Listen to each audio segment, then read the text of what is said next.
Hi, Keith. Welcome to the Investor Talk. I'm asked. Great to be here. Thanks for inviting me. Thanks for coming. Thank you so much for your time. So if you want to give a short introduction about yourself. Oh, sure. Keith Gillard, CEO of Upper Stage Capital. We are a buyout fund, so on the private equity side of things. But I wasn't always. I spent 20 years doing impact venture capital. Following a career in the 90s as an entrepreneur, I was headhunted by Mitsubishi Corporation to start up and run their Canadian venture capital activities. After the dot-com collapse, that was focused onto what we later started calling clean tech. I then became president of BASF, Venture Capital America, BASF being the world's largest chemical company, opened up their office in Silicon Valley and ran all of their direct and fund investments for North America, and then became general partner of Pangea Ventures, raising and running Funds 3 and Fund 4. But in 2020, I helped my friend Frank Christians to refocus and sell his company Clear Inc. to Lenovo. Discovered we really enjoyed working together and identified the really underserved opportunities in the what's called the lower middle market, and so pivoted to lower middle market buyout. Well, that's great. I mean, you cover both sides, which is today they are still very different, but there's some kind of similarity. Private equity and venture capital, I call them just an extension, but in somehow they are similar. Thank you very much for coming. Let me ask you, in which area and geography you prefer to invest? Well, we have a hands-on operational model. So we really need to invest within a half day's travel of one of our people. At the moment, our offices are in Vancouver, Toronto, and Northern California. But we're always looking for operating partners in other geographies. Currently, we are doing deals in the American Southeast and Southwest, and we're putting some operating partners in place for those areas. Also, Quebec, we're putting someone in place specifically to help run businesses there. And how much is your ticket on average? Well, we buy companies either outright or we take a significant share if it's a partial buyout. And in both cases, we put additional growth capital to work. So it can be highly variable. We also use leverage, so 50% leverage to buy these companies. We're really interested in the $2 to $8 million, that's Canadian dollar EBITDA range, 1.5 to 6 million US dollar EBITDA. So we don't do anything that's not profitable. We only buy profitable companies in that specific EBITDA range. And the multiples that those companies tend to go for is around 5 times EBITDA, which is the reason why that space is so interesting for us. So we'll put 5 times EBITDA divided by 2, because the banks will put in half that money as debt as our ticket size. So that means our ticket size is anywhere from $5 to $20 million. Okay, that's very interesting. Me extremely away from any consideration when it comes to venture capital, but it's very important for the venture capital funders to know how to move after, because one day they need to exit or make the investors exit. They need the money back. We are not going to be a very interesting exit for a venture capital investor. In fact, if we're looking at a company and we discover, if for some reason we didn't already know, but we discover that it had venture financing and it has VCs on its cap table, we'll usually shut the process down, because we know that what we can get other opportunities for is not going to satisfy what those venture capital investors are looking for. I mean, I can buy a profitable company with, last year I bought a company with $2.25 million in Ebitda, growing 20 to 30% every year the last several years, and a fantastic company. And I got the company effectively for $6 million of cash. That's so completely different than how a venture is priced. And I'm going to be selling this company to the same strategic acquirers or perhaps middle market acquirers as what a venture capitalist would be selling their company for. And I don't have any technology risk. I don't have any market risk. I don't have to go out to raise money with that company next year and every year until they are cash flow break even. There are a lot of really compelling reasons why I pivoted from venture capital into focusing on this lower middle market. I mean, you consider private equity less risky than venture capital? Absolutely. These are profitable, growing companies. So long as we choose the companies well, it comes down to our judgment, our experience, and our ability to add value operationally. These companies are not perfect. These aren't unicorns, right? They are profitable and they are growing. They have the ones that interest us have really interesting products, but they do things the way they do them because that's how they always done them. Not because it's the best way to do them. And there's a lot of professionalization that's required. We have to put an operator in place. We have to help those companies to move off of old 20th century or maybe 19th century practices and move on to modernize and do things in a way that not only is more profitable, but will help them to attract and retain talent and be sustainable and attractive to customers in this dawning ESG age. I mean, Ebitda is one way to consider, to evaluate. Which are the main considerations beside Ebitda that you evaluate before investing? Buy, in your case. Well, in this market where we invest, it tends to be multiple of Ebitda. And any capex that's gone in, et cetera, is considered to be included in that. We see so many opportunities that we don't really have to vary from that. Of course, we are looking for great companies, right? They have to have great products. We're impact focused, so we want to see impact across sustainability, wellness, and or community. We want to see companies that are growing. So we do pay attention to all of those things. We want to see high quality customers. We want to see a low customer concentration, lots of customers. We do want to take a look at the risks there. But ultimately on pricing, it really is mostly about their profitability. I mean, you said before half day travel. So how important is for you proximity? Half day can be a lot if you fly. Yeah. We can cover most of North America from our existing shops right now. We are looking for someone in Quebec because of the importance of having someone who's a native francophone in order to do deals outside of Montreal. Within Montreal, of course, most everybody speaks really good English, and you don't particularly need French on a daily basis. But once you get outside of Montreal, you do.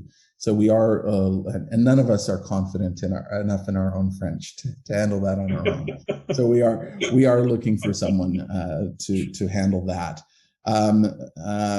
It's really only when you get from our existing offices right now, it's really just the southeast that is a little bit difficult for us to get to. And so we are looking for someone to cover that territory.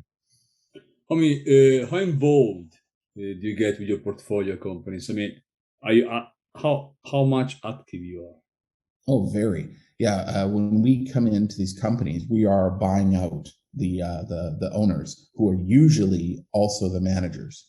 Now, sometimes those people are staying on, or some of them are staying on, but we are, at least at first, stepping in with an operator who becomes executive chairman, a de facto interim CEO.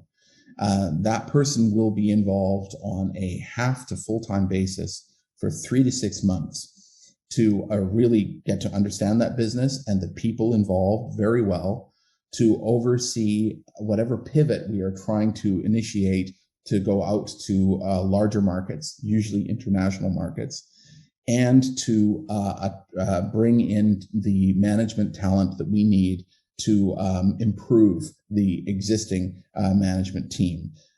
Usually the companies we buy because we like them. We like the people there. We like the way they've been doing things mostly.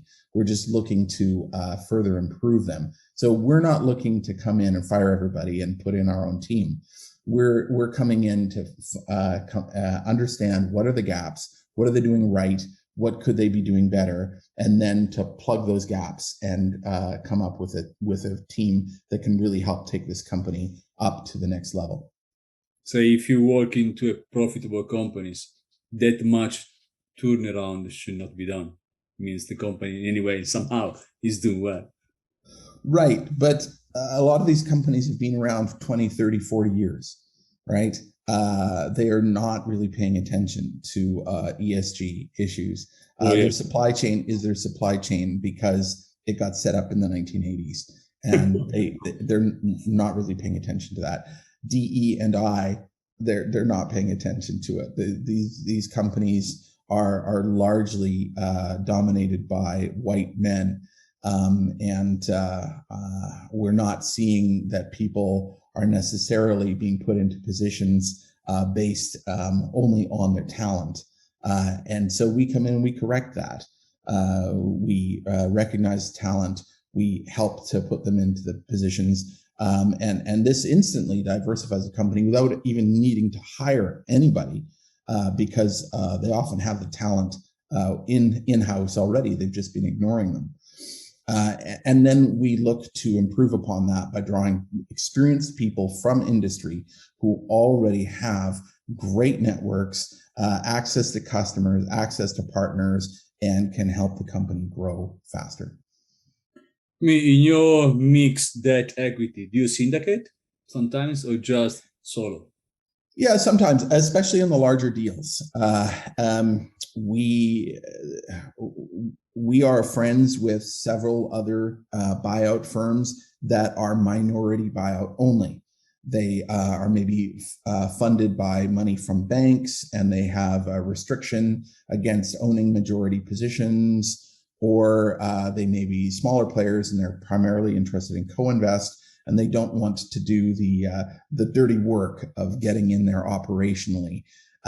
For those type of groups, we can be a terrific partner. We are the lead.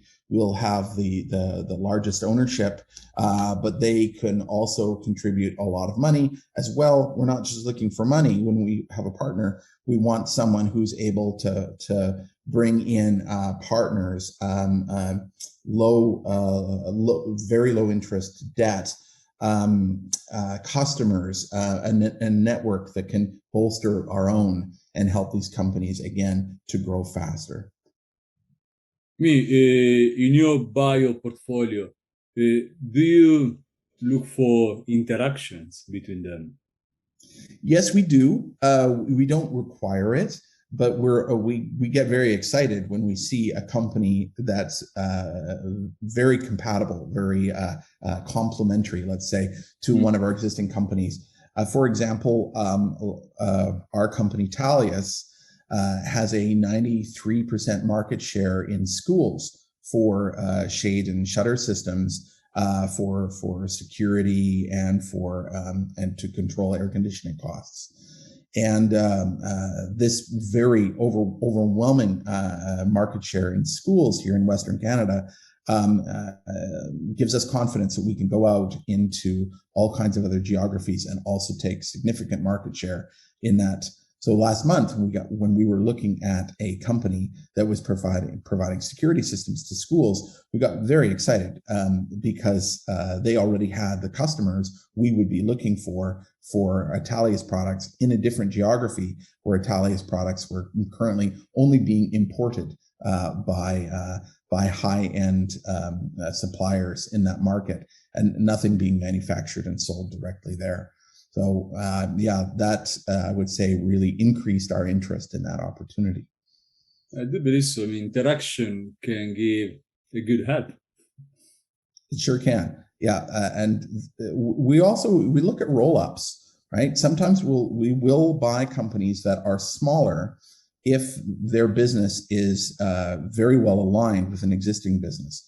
I am currently in discussions with international roll-up opportunities for our portfolio companies. These are companies that already make and sell similar products into the same kind of markets that our companies would target, but they're smaller. And if we acquire them and roll them up together and take our existing companies' really great products and designs out into these new geographies through an existing but smaller company, it allows us to have a jump start on local manufacturing there, sales channels, of course, customers, and it may also realize synergies to our supply chain all the way back to our headquarters of that particular company.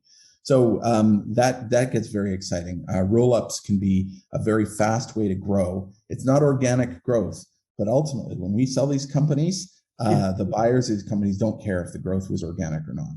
Absolutely. That's the point. Keith, why did you become an investor?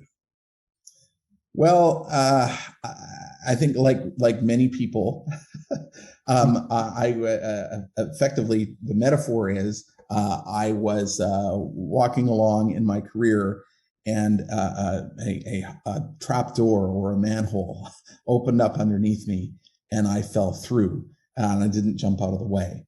It wasn't what I sought out. I was an entrepreneur, and when I got the call about the Mitsubishi Corporation venture capital position, it scared me. It scared me a lot. But I had already learned at that point. I was 30 at the time. I had already learned by then that kind of fear is a really good sign. That's a sign of something that's really going to stretch me and make me grow. And so I turned into the fear, and I dove straight in, and it was really difficult. It was a whole lot of learning of new stuff that I had little or no experience with for the first several years. And then you get accustomed to that, because it never stops. It's always learning about things you have little or no experience with.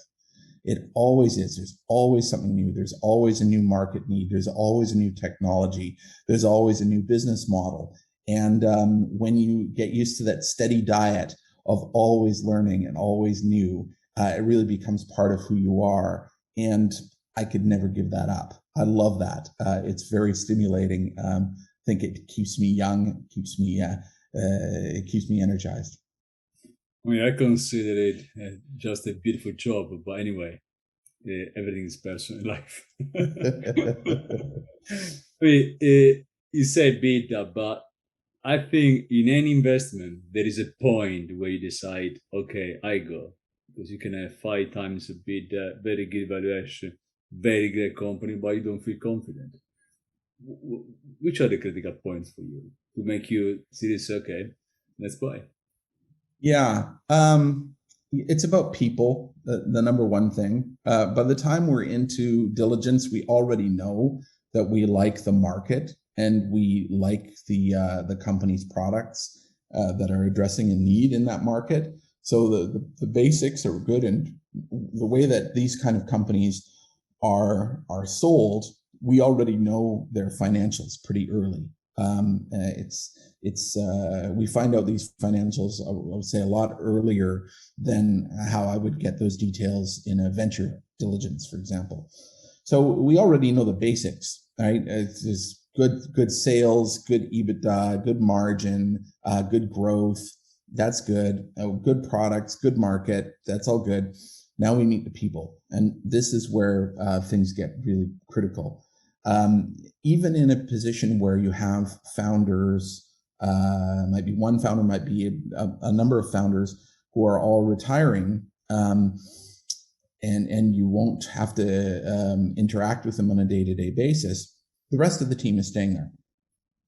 So you want to make sure that there is a healthy, the basis of a healthy culture, that there is good communication, that there is good honesty and transparency, that people take responsibility and aren't always blaming others or trying to get other people to do their job. People is the number one thing to pay attention to. If you have good people that are operating with bad systems, you can change the systems and the people will learn. Yeah. But if you have bad people operating in any kind of system, good or bad, it's kind of doomed already. And it will fall to us to do all the work and replace the people there, which will be much too labor intensive. We could maybe do that for one company at a time, but we couldn't do that for a whole portfolio. So people is the number one thing. And then beyond that, we want to make sure that ownership of IP, all of that is very clean. Everything is, and in our case, we do a lot of manufacturing companies. So we want to make sure that that any equipment they have, any licenses that they have, all of that resides in the one entity that we are buying. Sometimes there's some cleanup required before we end up buying the company. Things need to be properly acquired or licensed into the company beforehand. I've never seen anything like that be a deal killer. Not in my private equity days. I actually have seen that be a deal killer in my venture capital days, where the inventors of something owned all the patents themselves and refused to assign the IP into the company. Then forget it. Once I sell that company in a few years' time, what am I selling? I'm selling stuff based on somebody else's IP. Makes no sense. Can't do that. I mean, as a private equity fund, you do your scouting for sure, but entrepreneurs, companies, when they want to sell themselves, they come to you. Can happen. What's your suggestion to them when they approach you? Because actually, I retired, I want to sell, I'm the CEO, I'm the owner. I'm coming to you and said, you know what, please buy me. Yeah. Well, most of these sellers have never sold a business. They don't know what to do. We do get inbound inquiries every day, for sure. We are evaluating between 50 and 60 new opportunities in our Ebitda range in North America every week. So we're looking at about 10 such opportunities every single day. And some of those are inbound, where someone is trying to sell us their business. But most of these business owners will go out to a broker. And because these are, small and medium-sized companies, they aren't really big enough to get the attention of a large brokerage. So they will go to a local brokerage. Sometimes they will just list their business for sale on their realtor's website. That's a very, very common thing. Really? I didn't know that. Oh yeah, people don't know how to sell business, but they sold a house before. So they phone up their realtor. Hey, Susan, you sold my house. Do you think you could sell my business? And Susan says, sure. And she puts it up on her website. Oh my God. You said before you will never buy venture capital exit startup company. But do you think M&A, private equity, can be an exit way for venture capital, the good one? I'm talking about for the funders. It can, but I've for years I've taught a short course called VC 101, and it's to help entrepreneurs with their fundraising and how to position things. And I have a hierarchy of exits, and private equity is almost at the bottom. Private equity is going to value your company based upon how profitable it is, and its its current growth rate. They're not going to value you based on what they think they could do with you, because they think they're doing that work, and they're right about that. They're looking at buying this as a raw material, as something that they can then do something with. So private equity will not ever pay a strategic premium for a company. A strategic buyer will. A strategic buyer will look at the value that those products and services could realize for their whole organization if they were running it. There's a book I recommend really highly called Magic Box Paradigm by Ezra Roizen. The subtitle of it is a framework for startup acquisitions. And in it, Ezra Roizen explains that what you want to convince your buyer is that you have a magic box, and there could be untold riches, jewels and gold and who knows what inside this box, but you have to go on a journey together. The creator of the IP, the creator of the products, and the strategic acquirer who is going to roll that out then through their multi-billion-dollar business are going to have to develop that product further for the capability of the large acquirer. Yeah. And in that case, it could be a unicorn, or it could be nothing, right? And it's a mystery, but you have to convince them that it could be a unicorn and that they should pay accordingly. And I've seen it happen, absolutely. Of course, IPO or other public listing, reverse takeover or SPACs. There's more than one way to take a company public. Those can, for the last couple of years, have been getting really great valuations. So that can be a great exit. But we've also seen a number of companies go out with SPAC, not have the profitability or the reliable quarter-to-quarter growth that public market analysts look for, and those stocks tend to tank pretty quickly. And because the investors have a lockup period, generally they're not able to get out until after the stock price has already gone down to a fraction of what it was. I agree. I mean, I see this is a pretty consolidated trend now. See, VC, multi-billion VC, 5, 10, SoftBank, 100 billion VC, which fluctuate valuations so much that getting return, unless everyone has 10 billion VC, is going to be quite complicated to get the point where you can exit still with 10, 20 times. My point is, so many private equity today are investing in venture capital. Why do you see this trend happening? Well, they have a lot of money right now. The amount of capital in private equity is at an all-time high. 50% of all funds, not firms, 50% of all funds have over 5 billion USD in one fund. Right? Multi-billion-dollar managers are now the commonplace, and they have to place that money. And with the exit window having been so open for the last few years, public listings have been very successful. Acquisitions are happening at high price points. The opportunity to get into a late stage venture opportunity, put a large portion of their assets under management to work there for a relatively short period of time, and then exit in a great exit environment, that can be very interesting for them. But there are 100 or more different strategies one can engage in private equity, and you would only do that, of course, if you had a strategy that was compatible with going into venture.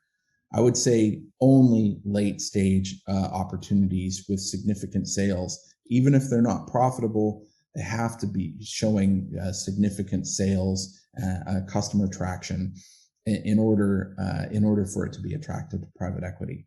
I mean, not everyone can walk into pre-IPO 12 months, 24 months, maybe more 12 than 24 to exit immediately after. I mean, as soon as the lockup is finished.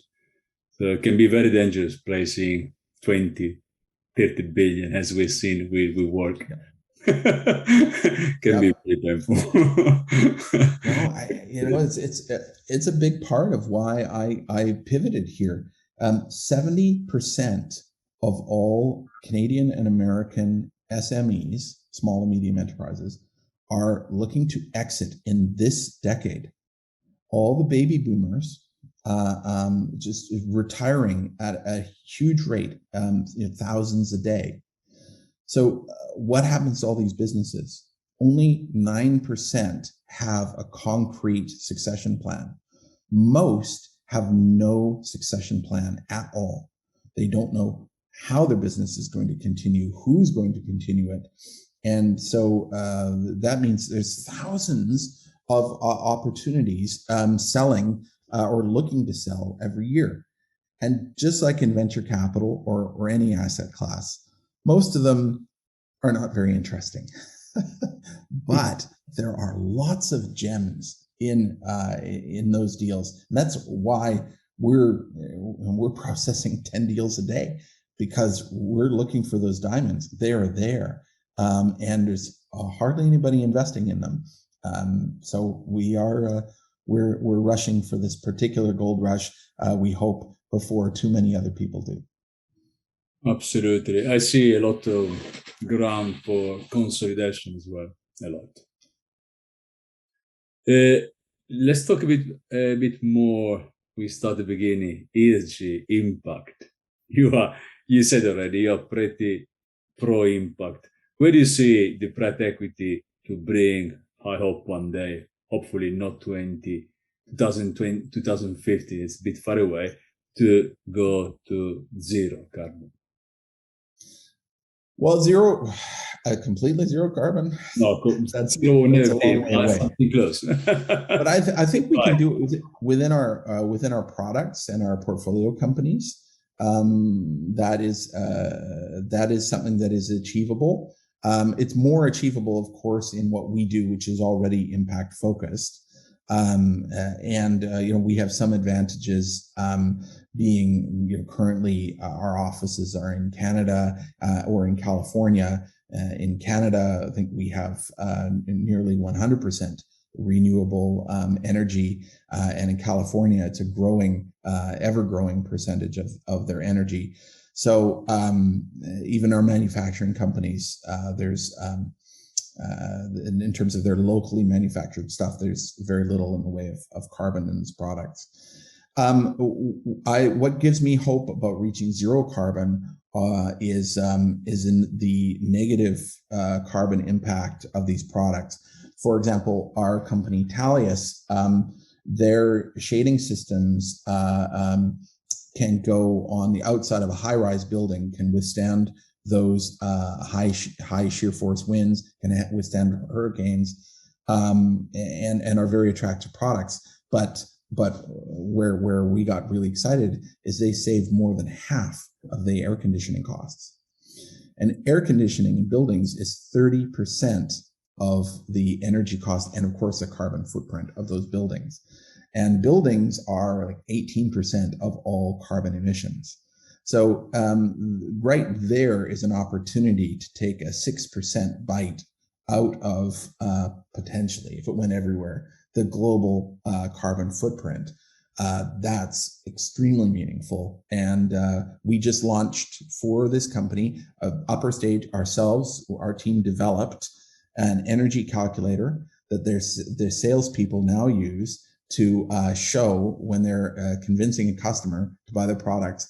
Here's the energy savings that our products give to you. And here is the carbon of how much you're reducing your carbon footprint by adopting our products. Salespeople and channel partners absolutely love this because it differentiates them. The customers get excited. It's a whole different way about thinking of these products rather than just their initial utility. These can really help make a difference. So, we're signatories to the PRI, the Principles for Responsible Investing. That's the UN associated group that is driving ESG and impact efforts in the investing world. And we do see there's that we're going to be able to hold global warming at around the 1.5 degree sea level. It's not going to get to the 1.8, 2, or the horrific 3 degree scenario, which is forecast based on the efforts that are being made in industry right now. I mean, is impact crucial for you to invest? Yes. Yeah, it's at the heart of what we do. We will not invest unless there is impact. And whenever when we have our deal meeting every Thursday, we take the most interesting deals. Most deals don't need to be talked about because they're just eliminated before that. But we take the most interesting deals and we grade them as a team.